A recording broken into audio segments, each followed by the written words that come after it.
Yeah, I don't know if those will work. Those are more just a look-see for everyone else to see if they like that format. So,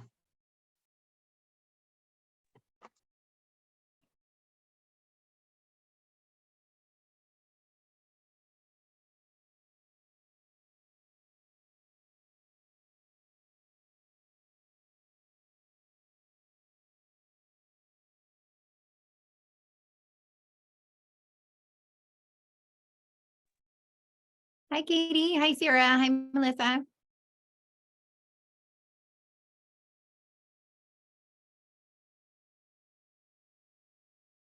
Josh has got his power back. He's just restarting, so we'll give him a few minutes.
Katie, I see lots of balloons behind you. Was that for Gregor's birthday?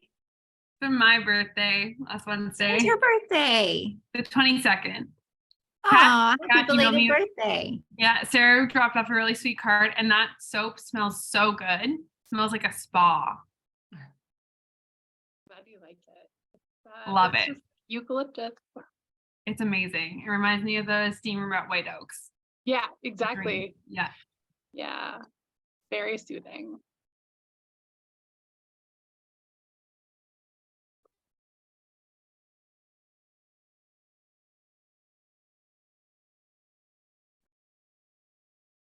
Got it again.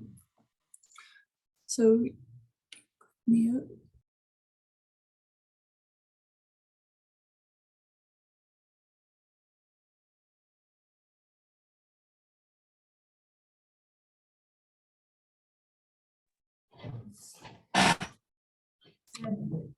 Hi, everyone. Hey, Joe.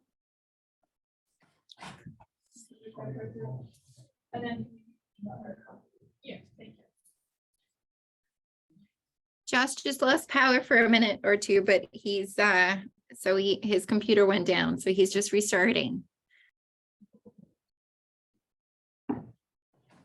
Thanks.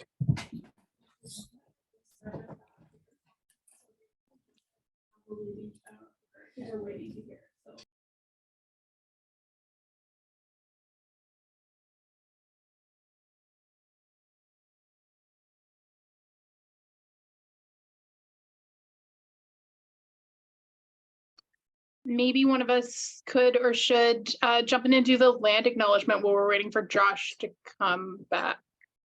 I can do that. Okay. Just grab my, I don't have it handy, but yeah. let me grab my binder 1 sec.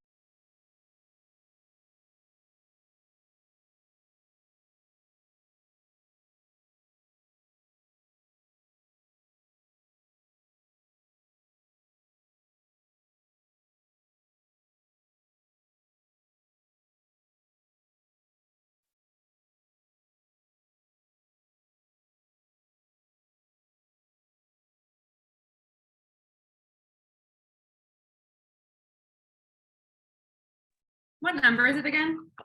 6. 6. Thank you. Awesome. Should we call the meeting to order before we do it, or does it matter? Yeah, we can totally call it to order. Okay. Sarah, do you want to chair until Josh gets here? Sure, yeah.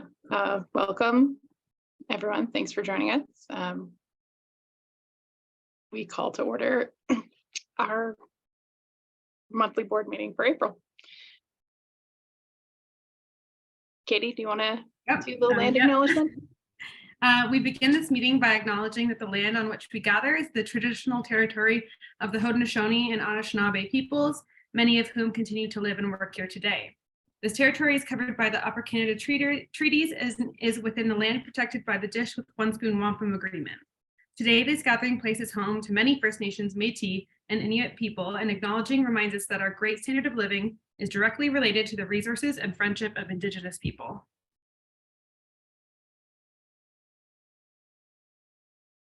Hi, Josh. We were just doing the land acknowledgement before you came on. Are you okay to take over as chair? Absolutely. Can you hear me just fine? You're good. Wonderful. I only have my paper copy of the agenda. I didn't see a digital one being released, so I may have missed that one. So I'm not sure how out of date mine happens to be, but I think it's accurate. All right, perfect.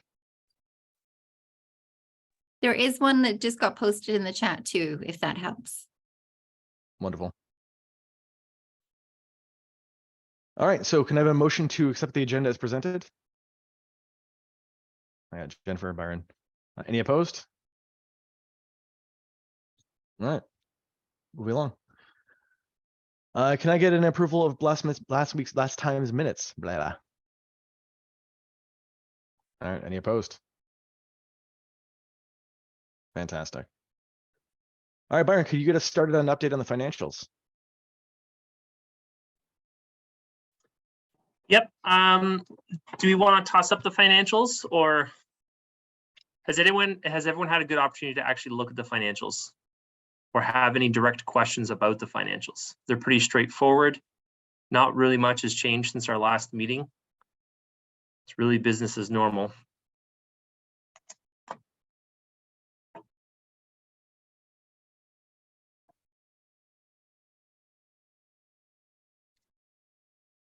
I think I'll just call for a mover and a seconder then, Josh, on the financials.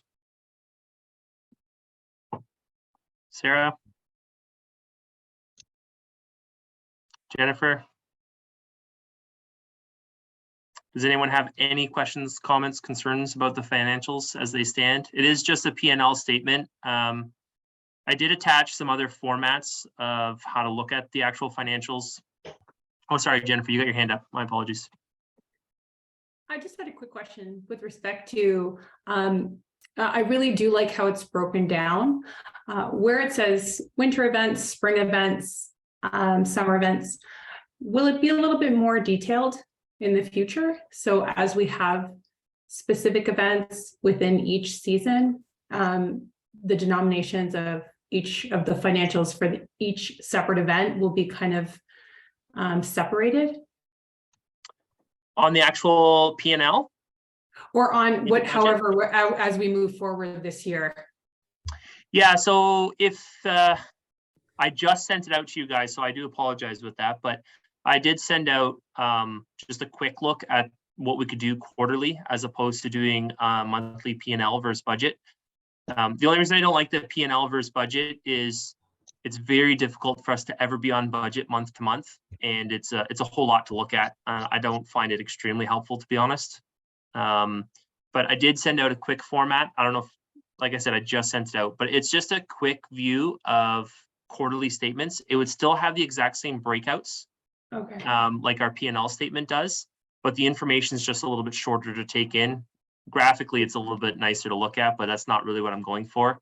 It's more that it's giving you what happened in the last quarter and just the activity that happened in the last quarter, as opposed to absolutely everything. But yeah, I think in the future, based on how we are doing the P&L right now and how it's being broken out, it will be very specific all the time. The other thing I do have on me right now is I do actually have our QuickBooks open, which I am not sharing, so I can't put that up right away. But I do have our actual QuickBooks open so that if anyone does have a question during a financial meeting, or sorry, any questions during a meeting that is financially based, I can bring it up right away on QuickBooks and dive into it right away and drill down as fast as you want, so that if someone has very pointed questions, we can get a drill down instantaneously. Amazing.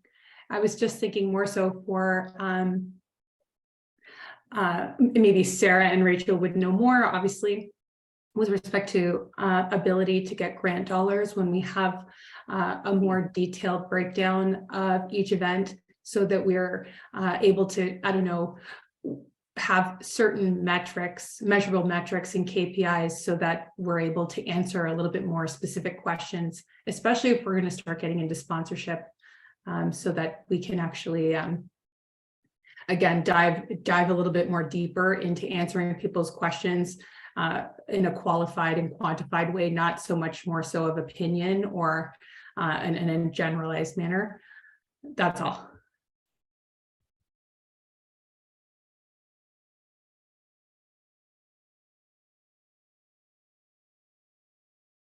Byron, do you have anything else to cover on the financials? Sorry, I'm actually just writing down what Jennifer said. Not much, no, really, I don't have much more to cover. We have a that's- pretty, sorry, we have a pretty light agenda out, like as all just coming out. Is Josh frozen for everyone or just me? No, everyone. I believe Rachel Also- had something to say. Okay, sorry. That's okay. I just wanted to respond to Jen's question. So for each individual event, we usually internally keep a budget spreadsheet for each event. That you're right, Jen, we do use when we go after grants or when we're putting together sponsorship packages, so we know the right dollar amounts to go after. We have not got anywhere near as many grants this year for events, so that will be a lot lower, unfortunately.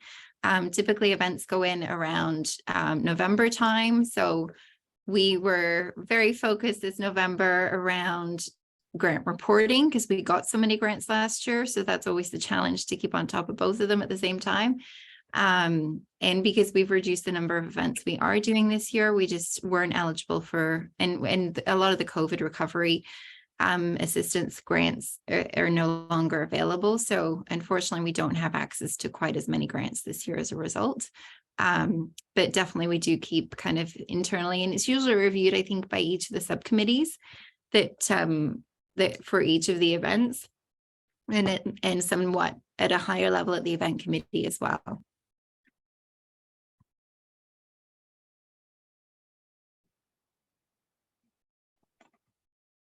Did we get Josh back?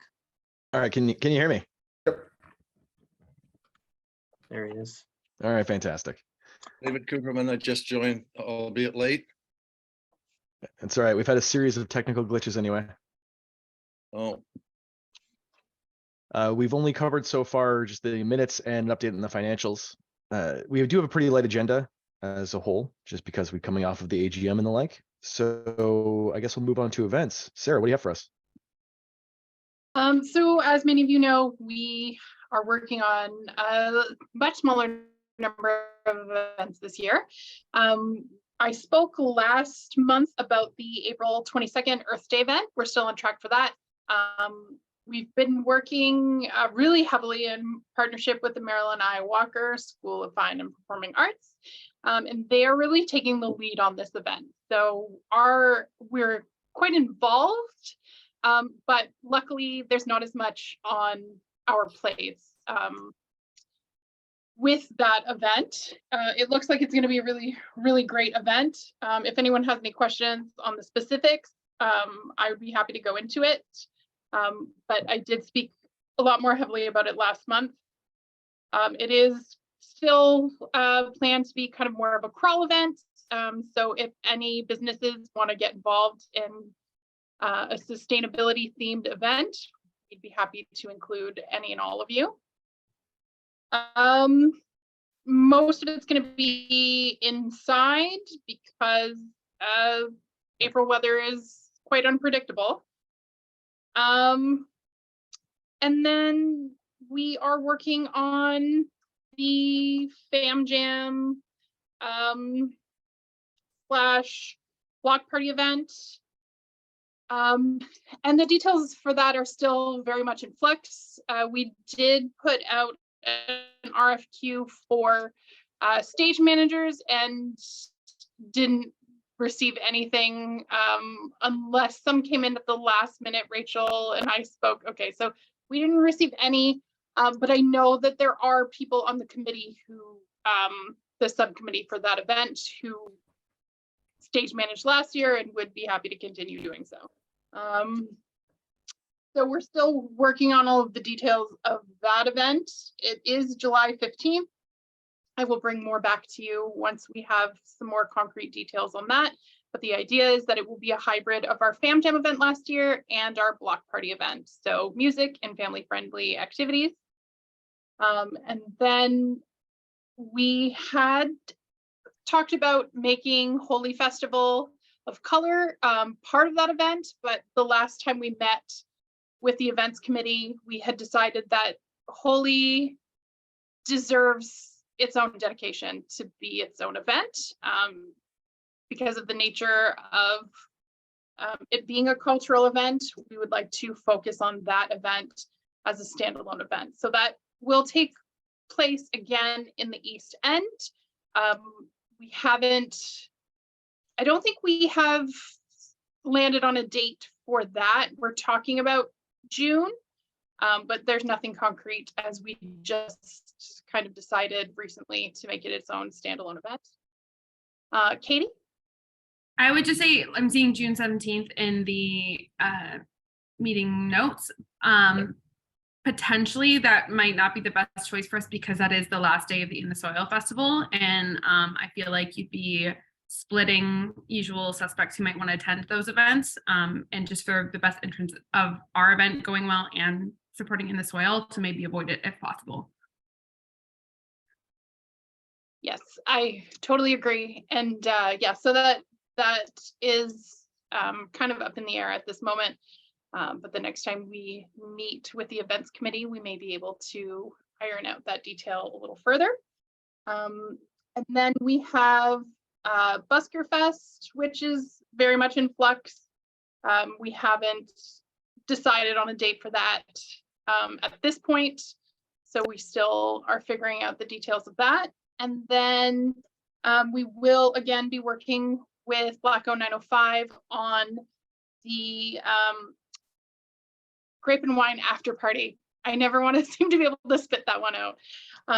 Grape and Wine After Party, which was extremely successful last year, which brought so much liveliness and culture and dancing and music to our streets. So we're really excited to see that one come back again. And then again, the red dress installation May 5th, which we did last year, which was successful, and our Halloween crawl, which seemed to be a very well attended and very well loved event. So for anyone who remembers that one last year, we had candy that was distributed to businesses as a starter box, and candy was given out to children and families that attended. We had market vendors outdoors and popped up in businesses, and then we had entertainment, we had music, we had a number of activities that were planned for families, and that went really well. So we still haven't determined which events will be street closures and which won't, aside from Block Party, I believe is the one that's most cemented. So we're still trying to figure out which ones are going to be road closures and which ones aren't. Does anybody have any questions on any of those pieces? No? Okay, great. I will pass it back to Josh.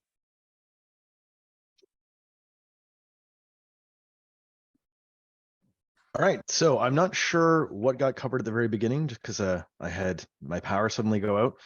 Rachel, did you talk about rotating the land acknowledgement? No? Okay, because I We did have someone else not. that picked it up. Sorry, just really quickly before we move to the executive committee update though, because I think that's where you're getting that from. I Yeah. just wanted to bring up the car show if that's okay. 'Cause Of course, yes, sorry, that's my mistake. Yes, so when we talked about the car show with the events committee, we determined that it's something that we would like to survey the membership about doing in 2024 and really try and get more engagement. I think that there's a lot of people who are very passionate one way or the other. I think that there's not a lot of people who are neutral on the car show. So I think it's a great way to get people engaged in doing some kind of a survey and letting us know really why or why not it's something that they want to see return to downtown. But that for 2023, it's just not something that we have the capacity or the resources to make happen on such a short period of time. And also that a lot of the people who participate in car shows are booked for the season as well. So if we are going to do a car show, that it's got to be something that we hit the ground with a little more early in our event planning season than now. I don't know if Rachel or anybody has anything to add to that. Good. Jen? Oh, sorry. No, Jen. I just wanted to know if anyone heard back from Councillor Dodge. She did mention that she was, I think, going to reach out, I guess, to individuals that she's networked with in this capacity. Just curious. Rachel? I think Robin wants to respond to that. Can Okay. I pass it to Robin first? Sure, of course. Sure. Councillor Dodge has worked on it. She did get some financial commitment from the city as to whenever you choose to have it happen. The city, there would be a small amount that, you know, could go towards some sort of sponsorship, but whenever you're ready. And she has connections with the car show world, so she would be more than happy to take the lead on that one when you're ready. Thanks, Robin. And Rachel? Thanks. I totally forgot what I was going to say now, but I think I just put in, I think it was just to highlight that in the agenda, sorry, there was a recommended motion from the committee, and that was just that the SCDA is, Sarah mentioned, but the SCDA is unable to partner on a car show this year due to limited capacity and budget, but we would be happy to try to explore this initiative for 2024, but would need funding support. So if the board would like to move that motion, then I can get back to Councillor Dodge with that feedback.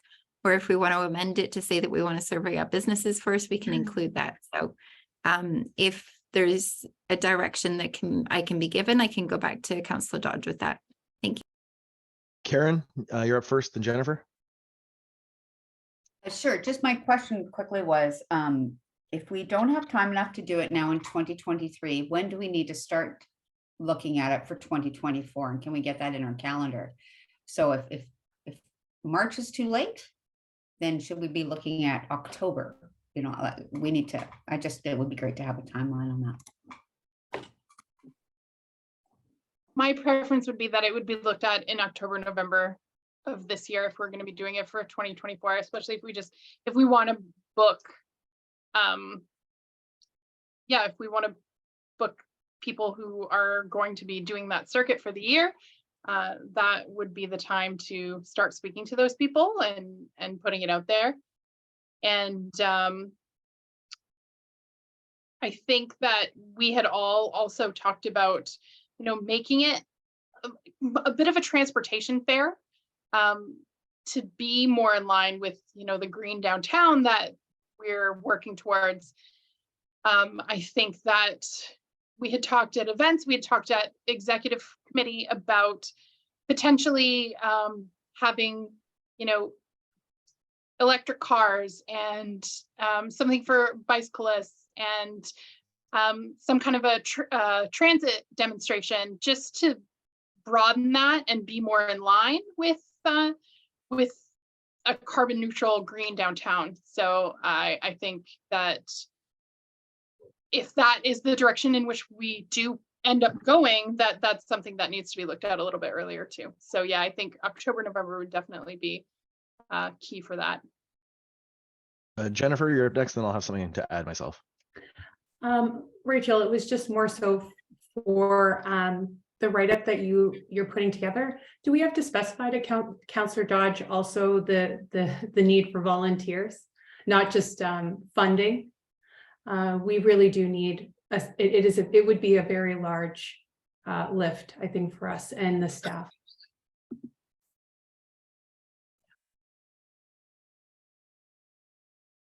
All right.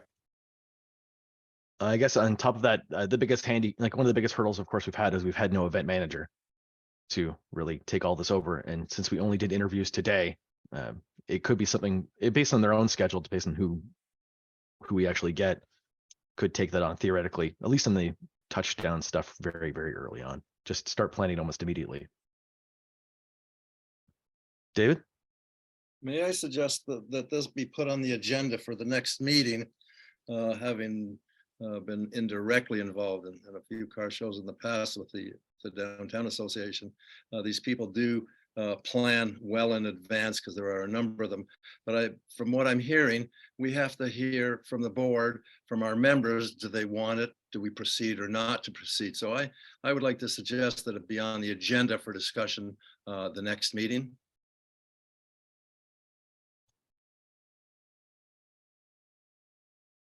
Sorry, I chopped out there.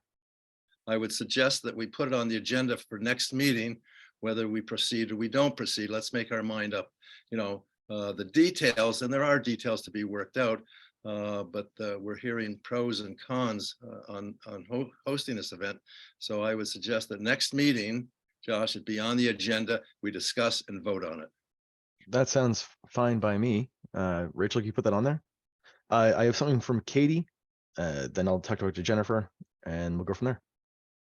Two quick things. First, with hiring the events manager, with a couple, multiple events already on the books, I feel like this is not the first priority we want to throw on their lap. But obviously, put it on their radar that this might be coming up later on. But we've got things happening this year that probably need to take precedent. And secondly, for it being on the board agenda next month, I would suggest that maybe we find a plan, or the event subcommittee finds a plan on how to survey these members before we decide to vote on it as a board. So I don't know if we need to give maybe one more event subcommittee meeting in between so they can kind of organize that before we decide to vote on it, would be my suggestion. Jennifer, Rachel, and Stephen. That's exactly what I was about to say. In essence, just echoing it as well. Rachel, having such poor survey responses in the past, if we do want to vote on this rapidly, we'll say, sometime before the end of May, where we're starting to make some more strategic decisions, not just a date. Maybe a survey isn't the best way to do it.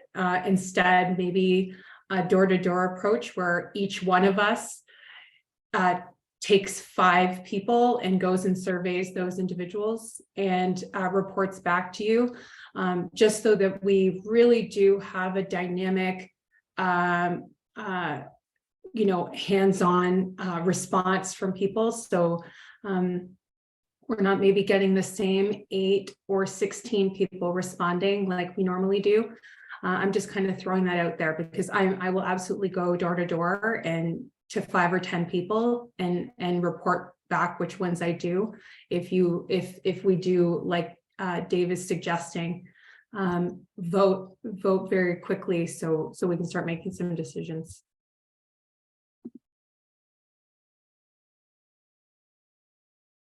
Oh, sorry, Stephen, you're up. Yeah. I just agree with what Katie was saying. Perfect.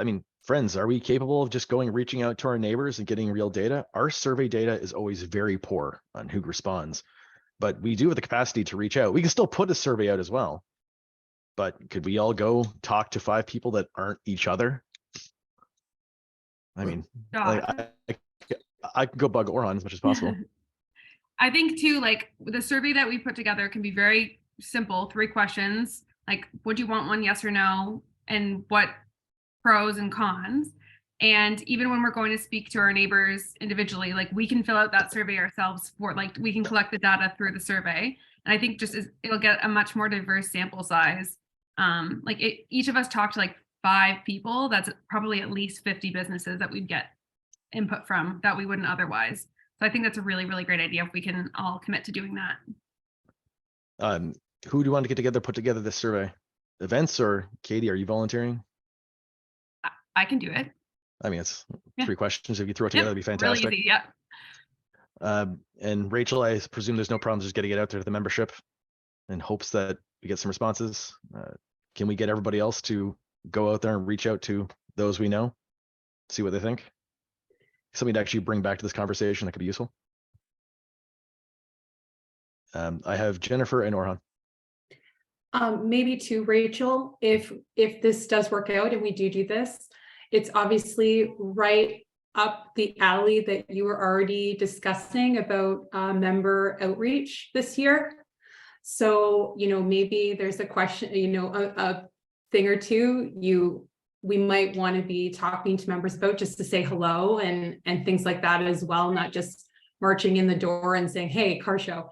That if you guys have already started to kind of craft a narrative to begin introducing yourself to members that you haven't had the opportunity to meet yet, this, many hands make for lighter work. So this might be really great to just help you with that initiative that you were already ready to tackle this year.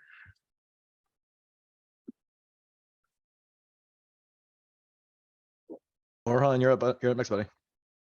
I just want to basically add that for some of the people that haven't experienced the car show and the downtown core in previous years, or they're new to the downtown, I can certainly tell you that it was a pretty good draw, and it drew, I think, a good quality group of people to the area. Directly, I mean, it didn't do good for my business, but indirectly, I think we got exposure. And I think that was the key. And people did mention it to me when they did come into our store afterwards. It does change things for us during that normal business day for us. But I can certainly tell you that it was a pretty big draw. It was a good draw with various styles of cars. If you're into cars and things like that, families came down, many different people came down for the event. So I think just to let people know that it wasn't a waste of time. I think it was definitely an effort well received and also rewarded at some point, depending on the business that you have. So I just want to put that plug in there, and just so that you guys can know a little bit about what I've experienced. Okay. Rachel, you're up next. A quick question. How long do you think on the timeline until we have an event manager, with the logistics going back and forth and contracts and things? It depends on who we offer it to, how quickly they can accept. And to be honest, I haven't had a chance to have those conversations with the final candidates as of yet. I would say that usually people have to give 2-week notice to their current job. So we probably can't have anyone on board till like the second week in April, which will be a conference. So we're probably going to push it back after that, because there's no point in them being in the office alone. So we're looking at closer to the end of April before we can really have someone on. Thank you. if I- Go ahead. You still had more to say. Is that okay if I may? So just because I really appreciate your very generous offer of going door to door to the members, because I do agree with Jen that completely has the biggest impact rather than an electronic survey for us to send out. And we just don't always have the capacity here to door everyone. So with your permission, I would love to draft a quick letter or memo that we can hand out to our members for ways they can be involved in the BIA. So I can list the committees, and we can maybe do a quick summary of the events for this year, so people realize that there's not road closures every weekend, because even though we've already shared it with our newsletters, I'm sure there's some that will still have those questions. So I can put a bit of a summary sheet, so to speak, for this year's activities and ways to be involved as a business. And I'd also love to drop off some of our annual reports to each of you so that you can give those to the businesses, because it's a really great snapshot of all of our great accomplishments from last year. And And then I can put together a spreadsheet of businesses that each business can, or each board member can reach out to. But obviously I know you've got people you've got relationships with that you'd prefer to speak to. So maybe if you have a list of 5 or so businesses that you want to reach out to already, please let me know. And then I'll just put them on that spreadsheet. And if you don't, I can assign some if you're comfortable with that. Katie, you're up. Katie, you're muted. Wow. First time I've ever done that, I think. Adding like maybe a sign up sheet for the newsletter or something, so we can, if there's people who aren't, we can gather that for them. And then I just really quickly drew up this questionnaire, this survey. I have just straight up, would they be interested in seeing the car show return? Yes, no, maybe. Do you have any questions or thoughts about the event? More of a long form answer for them to share. And then I do have in there, do you have any concerns? Not to dissuade anyone, but just so if they do and they come in, we can potentially address them as a board, as opposed to just letting them be out there in the ether. So those questions that come in or those concerns, we can kind of like work through them in our process. Anything else people would like to see in the survey or would want us, what information you would want to know? I mean, I think that covers any logistic concerns they may have, so that should be okay. Awesome. All right, anything else on events before we move on to logistics? Sorry, before we move on to the executive. All right, so the executive didn't have much to cover either. It was pretty much a synopsis coming off of the AGM. So the only recommendation is that we ask the boards to take turns in sharing the land acknowledgement at the beginning. That way it's not just me doing it every single time. Is any thoughts or concerns about that? Good idea. And the only other thing that's on a recommendation is when asking for a vote, would prefer to have ask any opposed as per the Municipal Act to save time. But does anybody have any concerns about doing that for our process going forward?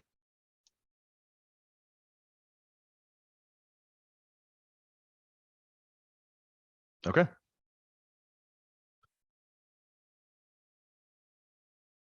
I think and therefore we're going to be going on to streetscapes and sustainability. So that'd be Jen. We tackled a few things, didn't get very far though this past month with respect to garbage. Rachel had compiled significant amount of receptacles, and it was decided that we really do have to consult with the city, which there is a city member and a regional member on the streetscape board. So that the city can comment on the receptacles so we can make a decision together. We did have some discussion about tree planters to help with our canopy situation downtown. And quite a bit was discussed with respect to that, potentially, or the potential for having them made, maybe through something like Ram Design, to incorporate a bench so a tree can live there all year, but also so that they can be lifted via forklift to potentially help us blocking off a road for potential closures. So we're not always having to pay for every section of every road to be closed. Of course, there's Highway and Traffic Act specifications that they have to fall under for this. Of course, this is just discussion. And in the meeting coming up, we'll be discussing the same things again, but also a little bit more of the hoarding or the plywood areas downtown. Some discussions have, some ideas have been thrown around actually with Rodman Hall, which could definitely, I think maybe Mike has already reached out to Rachel about that. So not only to work in partnership with basically a downtown organization, but this could also help us with respect to grant dollars and utilizing art that is essentially part of public domain and focuses on our history as well. And of course, you know, cross-pollination with respect to branding, not just the Downtown Association, but also Rodman. So there's a lot of benefits. And that's about it for Streetscape. Robin?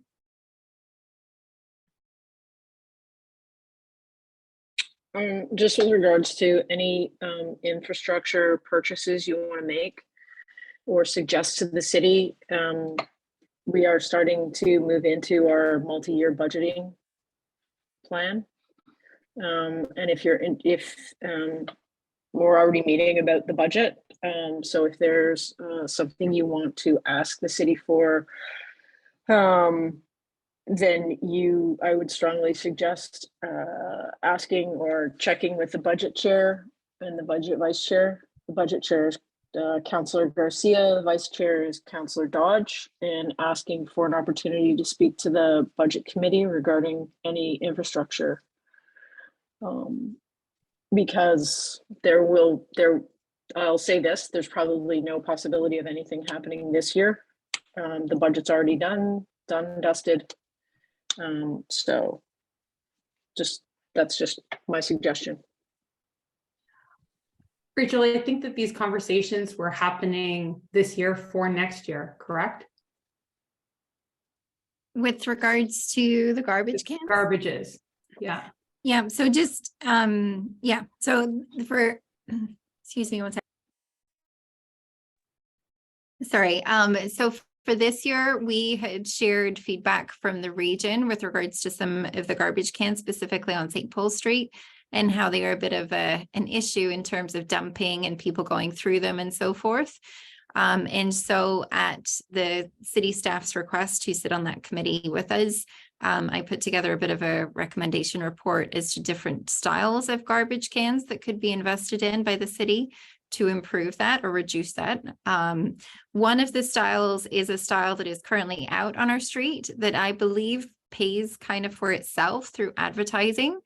I don't know fully, but that's kind of what's been alluded to by the region.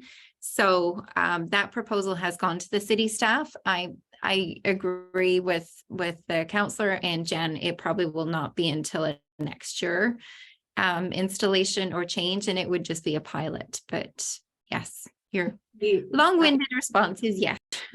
But also, Rachel, I think the one you're talking about is the one where we actually don't take the garbage out of it as well, correct? So it does create revenue due to advertising, though it's been shared that they're not very successful with respect to advertising, but we also don't have to clean out the receptacle. Even through conversations with, correct me if I'm wrong, Rachel, I think it was Peter who mentioned, because we are talking also too about garbage schedules and doing, along with the tree report, which you guys are already familiar with from last year, having the report that folds in garbage and benches, and kind of presenting a little bit more of a comprehensive package of the downtown as a whole at one time to the city.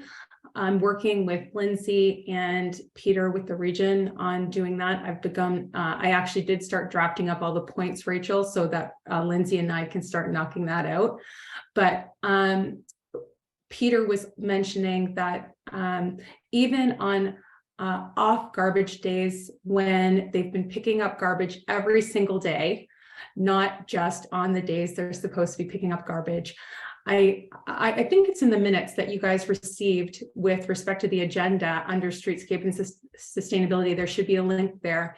And I think Rachel detailed, I think he had picked up 56 bags of garbage within that day or so. Rachel, was it that day? I'm so sorry. Yeah. I can't recall. It was 56 bags. So the meeting that we have is on a Monday at, I want to say noon.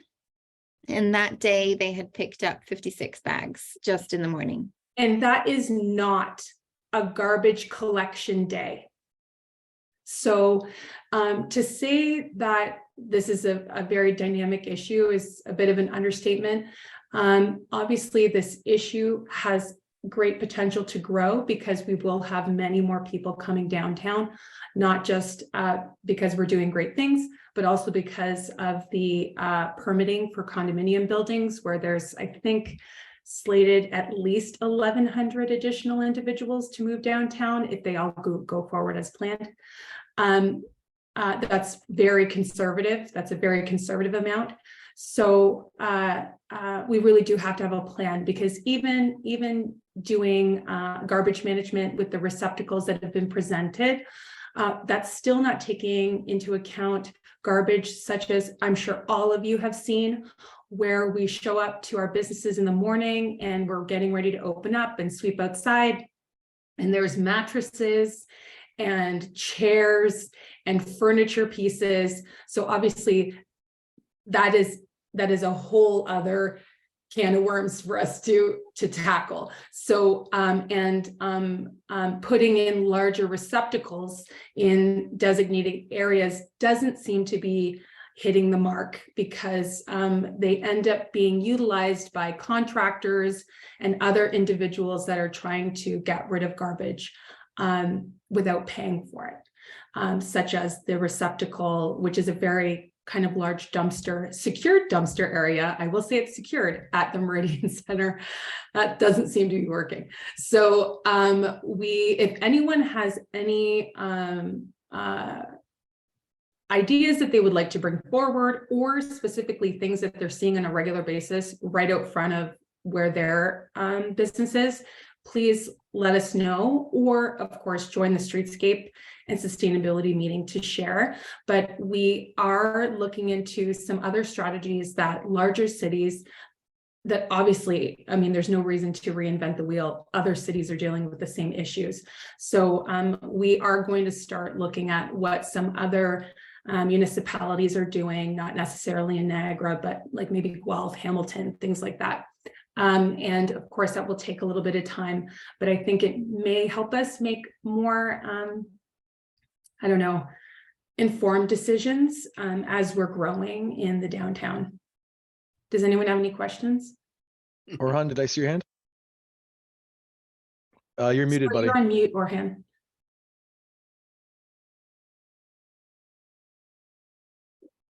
I just wanted to add what Jen was saying is, some large items are being thrown out onto the street, and it's been sitting there sometimes 2 days and 3 days.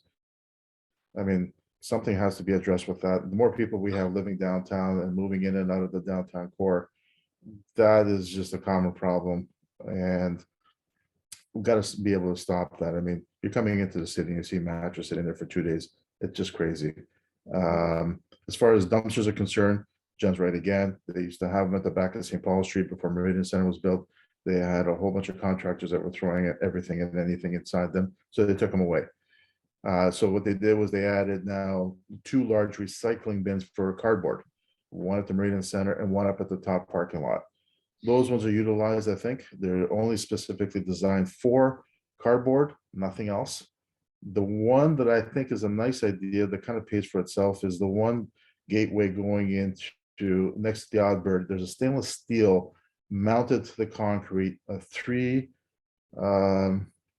section, basically a garbage, there's paper and plastics, and then there is basically a billboard built onto that.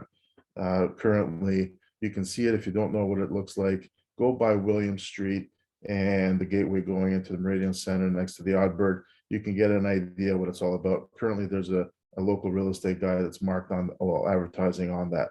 So it does work. There's also another one, I think, on James and King by, Queen and King, right by Sullivan Manny. There's one there as well, and I think there's one on James. But just to give you some sort of idea of what could be better, instead of looking sloppy with the garbage cans that we've got going on now that are rusting out, falling apart, unattractive. And we need to look at that a little bit closer now with more and more people living down there. And also, once upon a time, most of the stores on the main street, they were retail mostly. So they didn't have a lot of garbage on a day-to-day basis. But if you're running a food and beverage establishment, there's more volume of garbage. It's just understood that in food and beverage, there's more garbage. Retail is less. Like me, I throw out my garbage probably once a week. You know, so there's different levels of businesses that require more garbage attention. And so we got to figure that out because that's where the trend's going. Just so you know, Orhan, this report that we're putting together through discussions with Peter, who's, if I'm not mistaken, basically one of the heads of garbage for the region. Yeah. There's a really good chance that we could create a pilot project, and this is very innovative. We'll have more to say on it later after we begin drafting up the report. But it's a proven model that works in our climate that we may be able to get regional and provincial dollars to potentially utilize down here.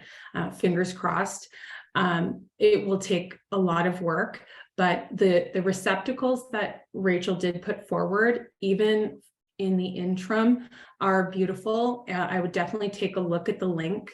And also too, I would like to say they're a little bit more ergonomic so that the individuals that are picking up the garbage are not straining and potentially dumping garbage out because they come out sideways versus having to be like lifted almost over their head to get them out. I agree. Which is not so great. No. Katie? Question for the large item issues like the mattresses and stuff like that. For that being said, like the illegal dumping issues, is it possible that we could ask like the waste management department at the region to potentially do like a communications campaign?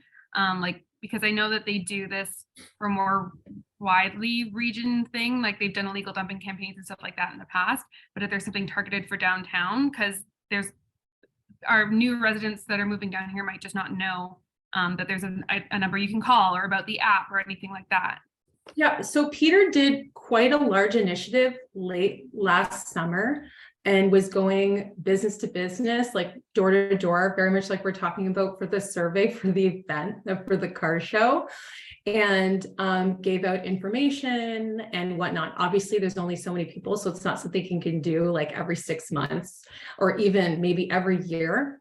We are, there has been talk with respect to the region. I'm not sure if you heard me mention it maybe a couple of meetings ago with respect to finding individuals or more importantly, finding the property owner.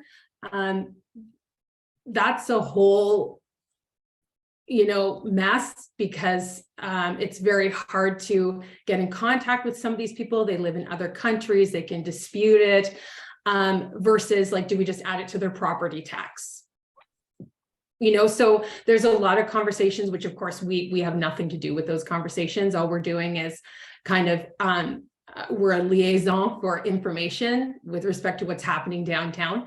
But the region is working with the city to try to, of course, because we have regional and city garbage, they're picking up all the time, kind of in rotation. They're already picking up every single day. Usually if you use the Ping app to report that garbage, like I mentioned, a mattress, we've had people come and pick it up right away. But sorry, Robin, go ahead. The Ping app no longer exists. Did that just stop? It does. No, it does. I do reports every single day and get responses every single day. Mike does it all the time. It's not being monitored by the city.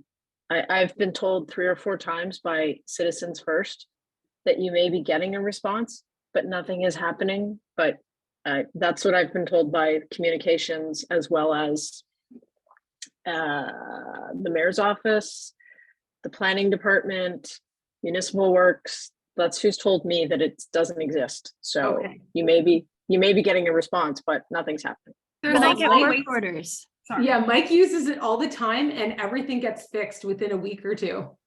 Okay, I'm just telling you that Yeah. municipal works, communications, and the mayor's office, that nobody's paying for it. It's not Okay. even being Well- funded. It's not even a line item in the budget. So Yes. Interesting. Orhan, So anyway, That's it. yeah, We'll get back what to you you were on it. saying, Katie, there's definitely traction. They're trying to come up with solutions More that'll, money. for lack of a better word, stick. Okay, thanks.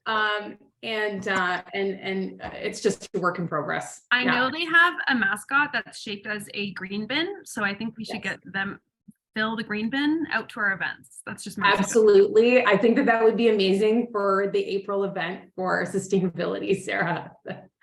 All right, Orhan, you're on next, buddy. I think what also we didn't mention as well is the fact that the city staff, like they try their best, and I got the utmost respect for them and also the region, that they're trying, but what's happened is also that they're getting stretched a little bit thin, especially sadly to say, the homelessness situation, because they're cleaning up many different camps, many different things throughout the city, and their manpower is being stretched.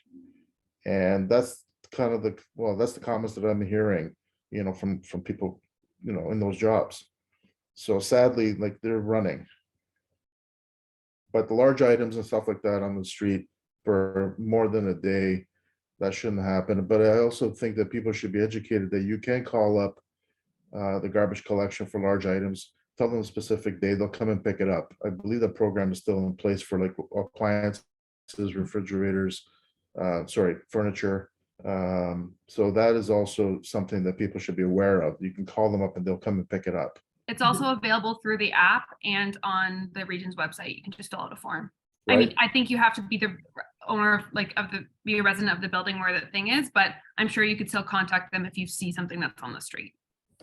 Yeah, but they're, like I said, the guys are trying and they're just getting stretched all over the place. So sadly, that's the situation. And somebody just said they won't do large items pick up in the downtown area. For sure. It's also important to, for us to be aware that there is a bit of a, well, not a bit, there's quite a disconnect with respect to the building owner and the tenant. So as there's like a cycling through of residents renting and leasing units from a building owner, the information that the city and the region are being diligent to pass on is not being passed on to those individuals. So it's, we really do, the building owners do have to have a responsibility to pass that information on so that the residents know everything there is to know about where they're living now. Let's see, something from Katie, and then I'll add something because I have a couple of questions for Rachel before we move on. Sarah had her Okay. hand up first. Oh, I didn't see it. Sarah. So in response to the large item pickup, the large item pickup is not available. Even if it's a tenant of an apartment that's attached to a commercial business, they will not pick it up. So that's most often the case downtown. So unfortunately, that's not something that can be done. And was my question. Do we have anything from the city or for the region what the solution for downtown businesses and residents are when it comes to large items? Has there been any guidance? That hasn't come up specifically, so I will ask and report back. Does everyone want me to report back after our next streetscape and sustainability meeting, which I think is April 11th, via email, or would you like me to report back in the next board meeting? I mean, you can just give us a synopsis here. That'd be fantastic, because I Right. didn't even know that one was an issue. I just knew they had a problem with the residents leaving and just they're gone now. So they just leave whatever behind they want onto the street. Rachel, with the last security meeting, they had mentioned they were going to be installing more security cameras downtown. Is that to Yep. tackle both graffiti as well as garbage? Or just general security? I think it is more policing issues. The cameras will be owned by the NRPS, so will be only accessible by the NRPS. So typically that doesn't encounter garbage. Graffiti to some extent, but really only if there's a police report made. So really it's more for the bigger police related items, I would say the cameras are there for. Did they feel that was a necessity for large? Do we have much larger scale problems do we have that warrant that, but we don't get to utilize it? Do you know?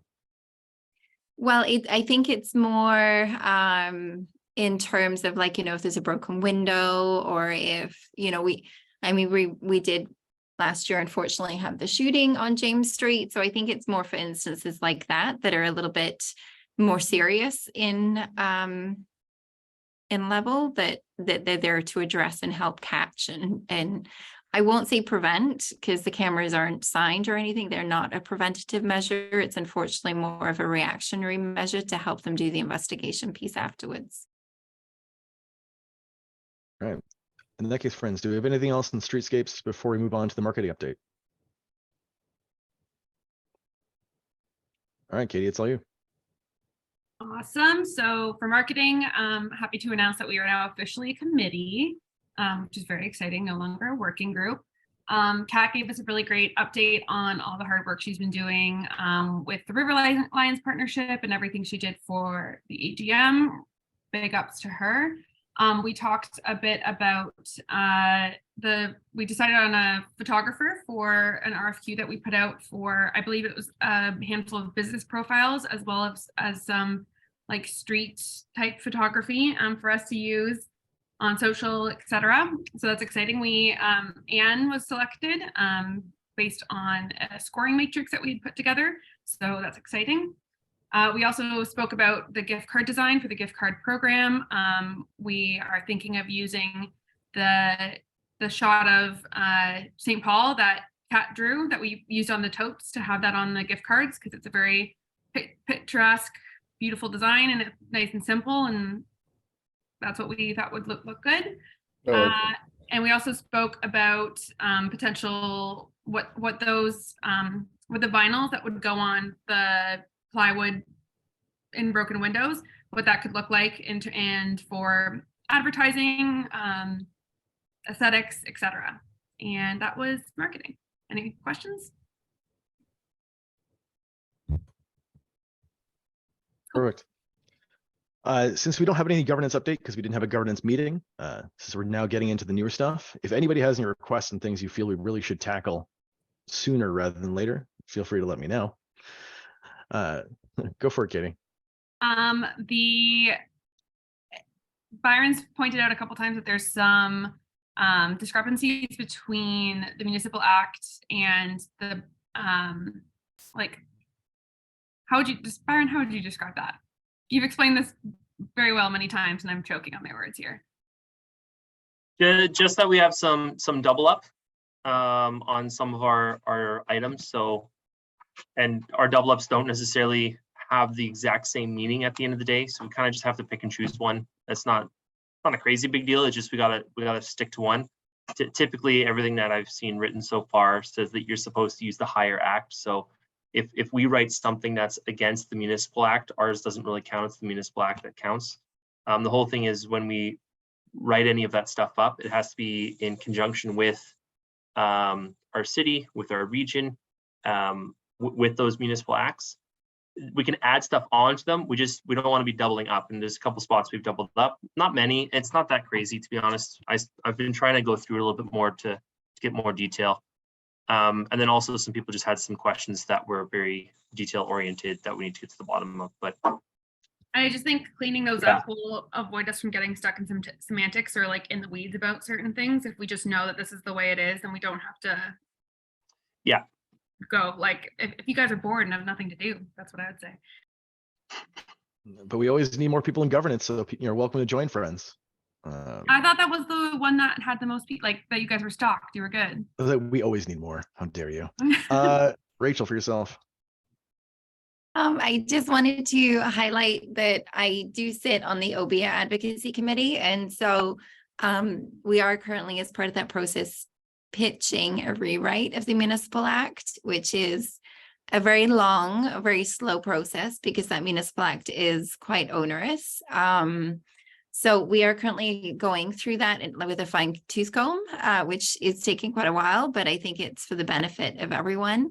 Once that has been done and pitched to the government, it's not going to be a quick thing. My guess is it probably won't even be pitched this year. It's going to take that long. I'm really hopeful, can you tell? But once that's in and those changes are in place, I would recommend that we look at our bylaws with a fine tooth comb as well to make sure that they do match the updated municipal act once it's been updated. Sorry, go ahead, Byron. Just a clarification question. When you say municipal act, you mean the act that just pertains to BIAs or the entirety of? Good question. So there is a section that is just for BIAs. So that section is the fine detail one. However, we are pulling from other sections of the act because unfortunately, because we don't have our own act, we're just a portion in the municipal act. The BIAs are referenced in multiple places throughout the act. So we're doing our best to pull some of those that do cause concern to us. So for example, with the Strong Mayors Act, part of that new ruling means that the mayor of the municipality must select the chair of the BIA, which is a very new requirement. And it is very much a requirement. It's not a they may, it's a they will. So that would have huge impacts on BIAs. Luckily, the only two places where the Strong Mayors Act is in place is Ottawa and Toronto. And so far, neither of those mayors have enacted that policy piece. They've chose not to. But it is something we need to keep on our radar, and we are advocating for some changes to the wording so that it doesn't as directly impact BIAs. And then just a quick point too, just because I think, you know, it is good to be aware of what's going on. So as some of you may have seen in the news recently, there have been a few municipalities or BIAs that have gone through some reviews with their city. So for example, downtown Niagara Falls recently, the city voted to put them on a 2-year almost like a hiatus, so that their BIA is not disbanded, but it is dormant for the next 2 years while the city get governance policies in place. Windsor as well, there's 7 BIAs in Windsor. So again, the city has put them on a bit of a hold until their governance policies are in place. So governance is although it's one of those like, really, do we have to keep talking on about governance? It is a huge piece that can have huge implications on BIAs, which is why I think it is imperative that we do discuss it, and that make sure that our bylaws are as accurate as possible. The great thing with me being on the OBIA committees is that I do have direct access to some really good practices. So I have a couple of examples of really strong bylaws and policies and procedures that we can kind of use to rip off and duplicate as it goes in the BIA world. There's no point reinventing the wheel. If there's already a good one in place, we might as well use it. So that's kind of my thought process, but that's why I harp on about governance so much. Sorry.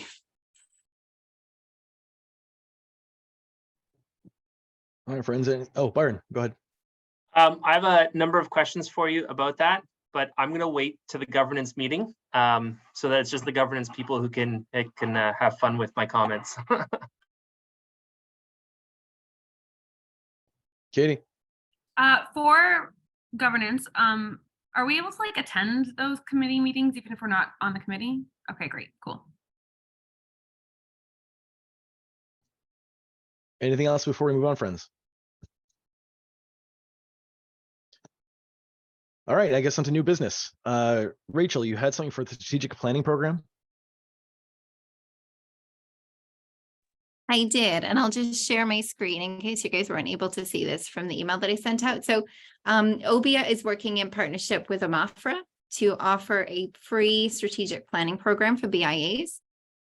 So we did undergo a strat plan a couple of years ago. It is set to expire this year. So I'm proposing with support from the executive that we do take part in this program. It would require 4 sessions for us to attend. Not all board members need to attend. This is a program to learn how to do a strat plan. So we will not have a strat plan by the end of March 25th.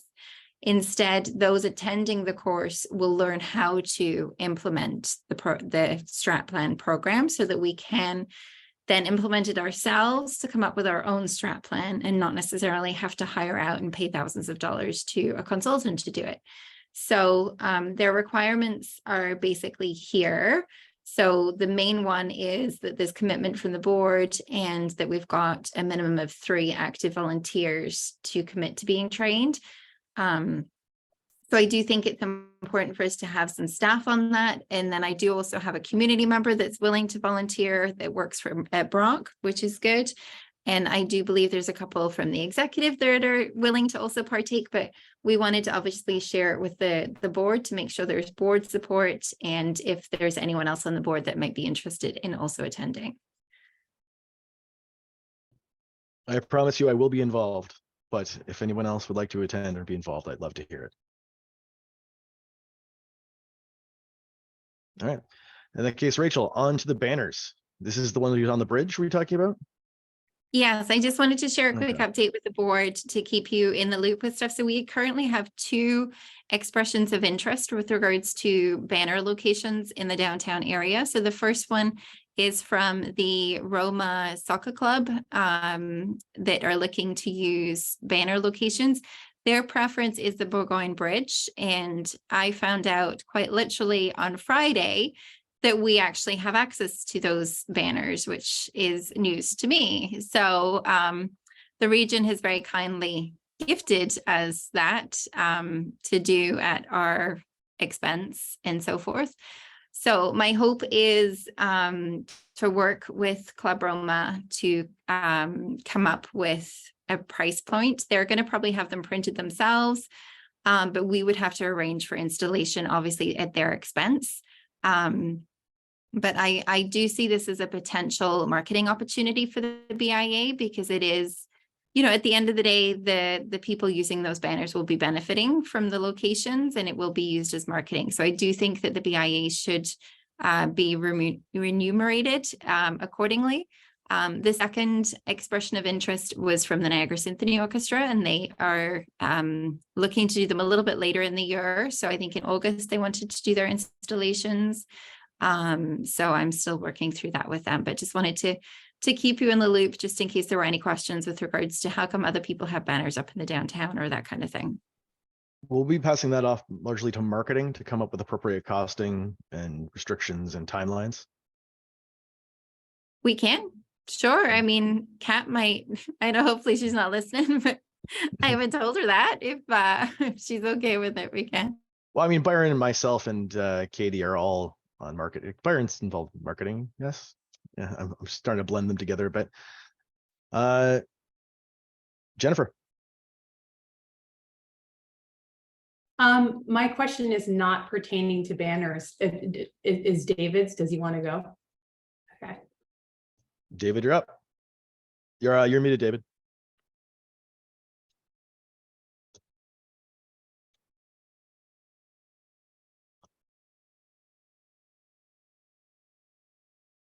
There'd be a bottom left button, or you can do Alt A.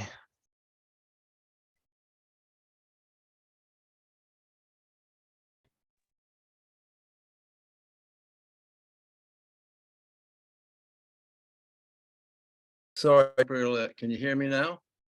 Yep, you're good. The question is, where are these banners being hung from the existing light standards?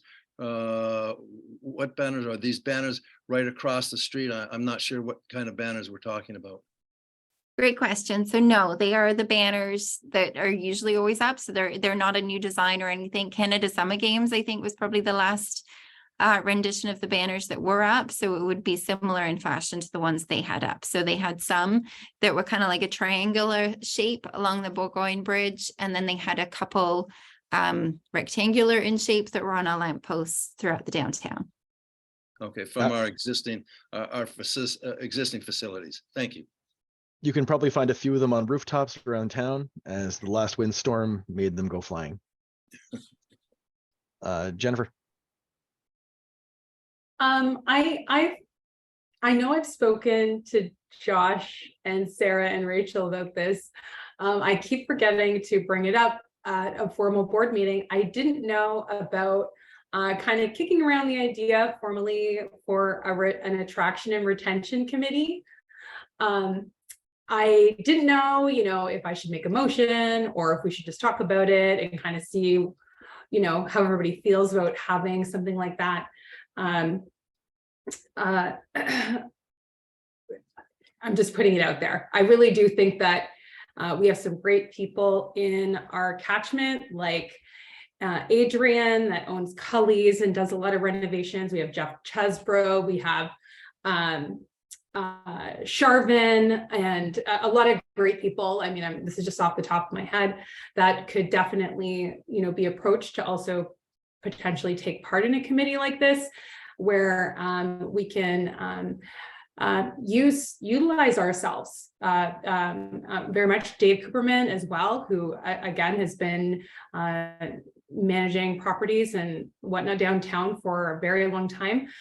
We have a lot of incredible people that know a lot about our downtown and actually do renovations and real estate in our buildings that could really help, I feel, the staff manage or maybe start more so fielding calls and emails with respect to individuals that want to view properties and get renovations for properties or have queries about properties.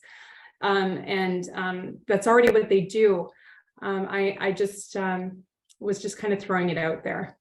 You're thinking for attracting new businesses to downtown? Yeah, for attracting new businesses, but also, working with the individuals that are in our catchment. We tend to, even though we kind of, stick to ourselves to a certain degree, now that we have so much more engagement, I really feel that no one knows that, we really know what we need down here. And every area of the downtown is a little bit different and very nuanced. So it's great to kind of have us all collaborating and saying, I feel it's something that a lot of BIAs have, an attraction and retention committee, and we don't. I'm wondering if it's kind of one of our missing pieces as we expand and really want to fill these vacant spaces. But the staff, we just don't have a ton of staff.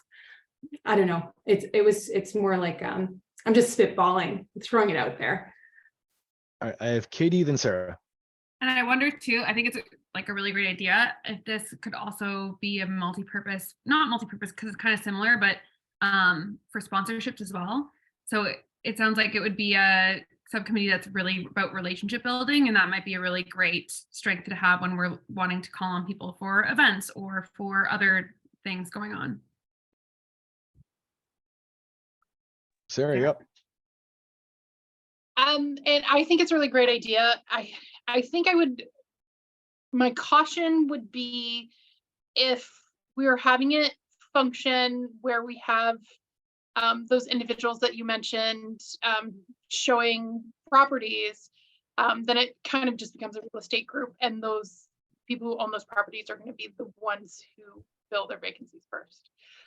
So if we were to come together as a committee and maybe just helping fill the gaps and create a database of vacant properties, and so that it can funnel through the Downtown Association when we have people who are looking to open a business or looking to buy properties or whatever,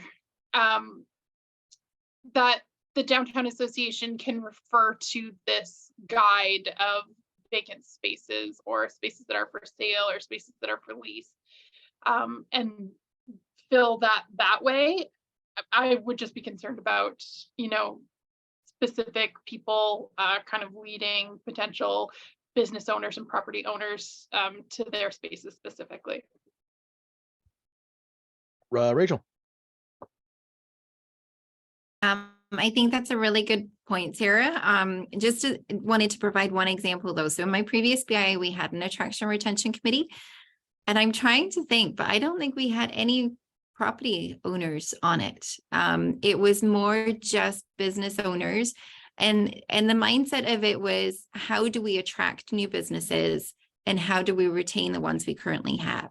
So we would come up with initiatives that would help support the businesses to be stronger. So how do we help, do we want to do a webinar on how to write a business plan or how to read through a lease or, those kind of things. And then definitely the database was the biggest thing. And Josh is always yelling at me to streamline committees. And I know that this is adding a committee, but I think it would be beneficial because I get, as Jen kind of alluded to, I do get a number of tenants asking me, do you know of any space available for downtown?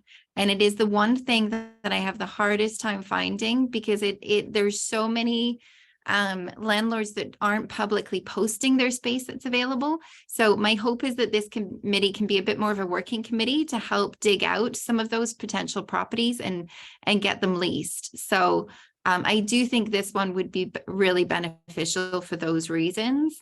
The other two committees that I think could also be useful, I see those daggers, Josh. The first one is advocacy. So I sit on the OBIA advocacy committee. So we're constantly going to higher levels of government to advocate for small businesses. And I feel it doesn't have to be a monthly committee. Don't worry, Josh, but maybe it's a quarterly committee, or maybe it's just an online committee, so to speak, where I can gather feedback from members to say, hey, this is a really bad problem right now. We can't get staff, or hey, our CBIL loans are due back at the end of December and I'm not going to be able to pay it. Can you advocate for this? And I think if we can at least use that committee to pool those needs from our members, then it will allow me to be better equipped when I'm advocating for small businesses at a higher level. The third committee would be for community outreach and engagement. One of the board members did request for a safety committee. I personally would shy away from creating a safety committee because it is likely to turn into a bit of a neighborhood watch, and I don't think that would be beneficial. However, a community outreach and engagement committee, I do think could add benefits. So just to give you an example, this winter, Kat from our office has led 3 out of the cold initiatives in partnerships with our small businesses. So for example, this past weekend, Ludology provided all the food for free. And a number of our small businesses, including a number of our board members, thank you, Jen, and thank you, Robin was there. I know Sarah's been before and so forth, came out and helped provide meals to those in need. And I know it's a bit beyond what a BIA needs to do, but it gives us that relationship with those that are in need so that we can recognize them. So when we see them on a street, they see. And, you know, a number of them this past night came up and they're like, oh, is this the St. Catharines Downtown Association? Again, you guys are amazing. We build that rapport so they've got that respect for us. So they're less likely to vandalize our storefronts, or not that, like, I don't mean to paint fingers or anything, but I think we need to build that positive relationship with the community so that they have respect for the downtown and they see that we have respect for them in turn. So, I do think there's a lot of benefit that could come from a committee that is more outreach and engagement focused. So anyway, just wanted to throw those 3 out there. Obviously, it's very dependent upon board members' interests and levels of commitment. So I can shoot a quick email to all board members and just gauge who might be interested in sitting on those committees. And if we get no interest, then they go nowhere. So we can start there, and I'll stop talking. Sorry. I have Jennifer, Katie, and then Sarah. Sorry, I guess I should have specified too, with respect to attraction and retention. One of the main reasons why I felt it might be advantageous is because we did not have an up-to-date directory. I think it actually has been grossly neglected for quite some time. Certain individuals may not even be aware that when Rachel did become executive director here, we did not even have a map of our catchment.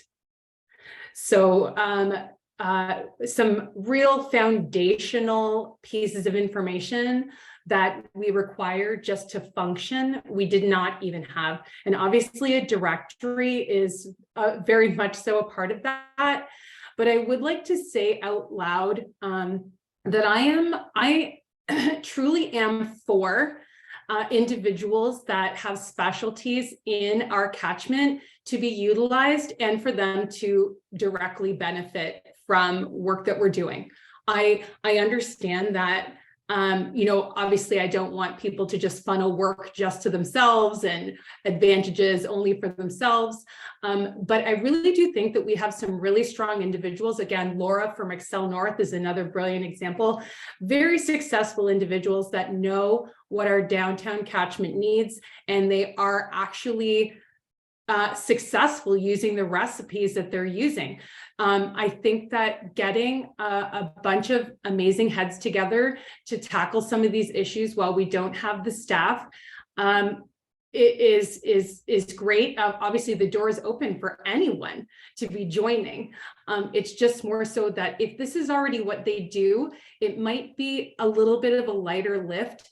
And I mean, I really feel that if they do benefit directly, like I mean, personally, I don't have an issue with that. Like, I really do feel that we have to start somewhere and get the rubber to the road. And, you know, if it evolves over a year or 2 or 3, great. But if we're able to utilize incredible people right next door to us that already do this, you know, I think it might be great. And I also to think that when they're busy or they don't have the time that they think to dedicate, if there is a way that they can benefit from it, maybe they will share and collaborate a little bit more readily, or maybe a little bit more often, or than they normally would have. And if that can help get a foot in the door with respect to people realizing like the other additional benefits to the BIA, I don't know, then I think that that's great.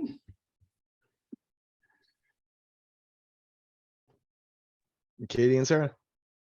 2 things. First, I'd love to be part of a community engagement subcommittee if that becomes a thing. And I also think it'd be a really great opportunity to get representatives from like Positive Living or CASN or Future Black Female, and they can become more involved in what we do.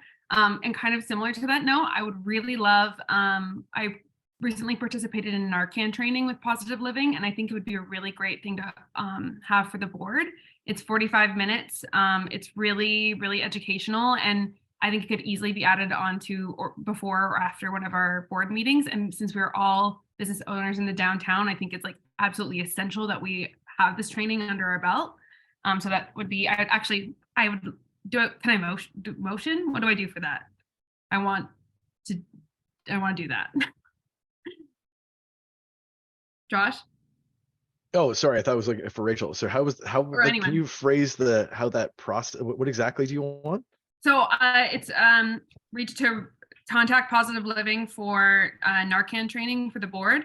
It's a 45-minute training, explains how to administer it, why it's important, etc. Because I mean, it'd be a volunteer thing, right? Pardon? Do we even need, because I mean, I know for Knoxville training, when they came in for my own place, when we did it, it was a pretty, I think OPERG was offering it at the time for free. I'm pretty sure, like I'm 95% sure it's free. Yeah.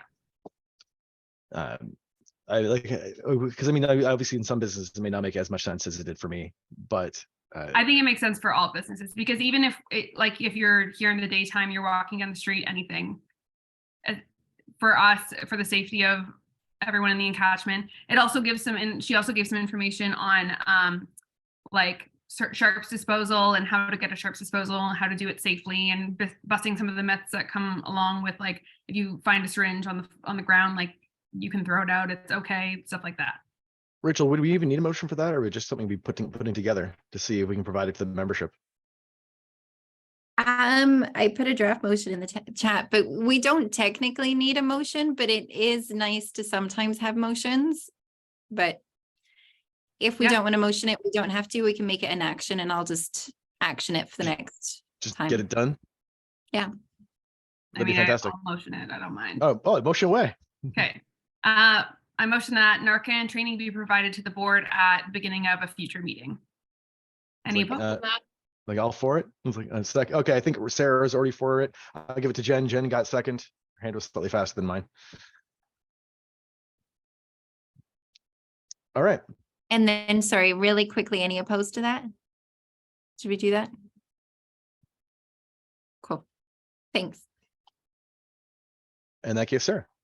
I've also been asking for this for several months now, so I'm really happy to see that motion put into place. It's something that I think is important, and it would be great if it was at an accessible time, because I know the last time we had done it, it was like midday on a Wednesday. I just can't attend something like that. So yeah, really happy that if that's something we can make happen. I was going to say that I think that the community and outreach and engagement committee could be combined with events. But after hearing what Katie said, I think it does have value standing on its own. Like in my mind was like, if we can streamline as many committees as possible, if we can make it work with another one. But after hearing what Katie had to say, I do really value the idea of having it kind of be its own standalone committee. And maybe that one makes sense more as a working group because sure. it's so community oriented. Yeah, a community working group would be fantastic. And I think it is really important. And like, I know Josh was kind of like giving Rachel that face, and I totally know what you mean, but I also think that all of those committees that Rachel is talking about are so important. But again, maybe we could make community outreach and engagement one with advocacy, because I feel like those two go really hand in hand. So that could be one committee instead of two. And then we're only starting up 2 new committees as opposed to 3. That's just my idea. All right, on my own point that happened for myself before I'll hand it over to Jen before I call it.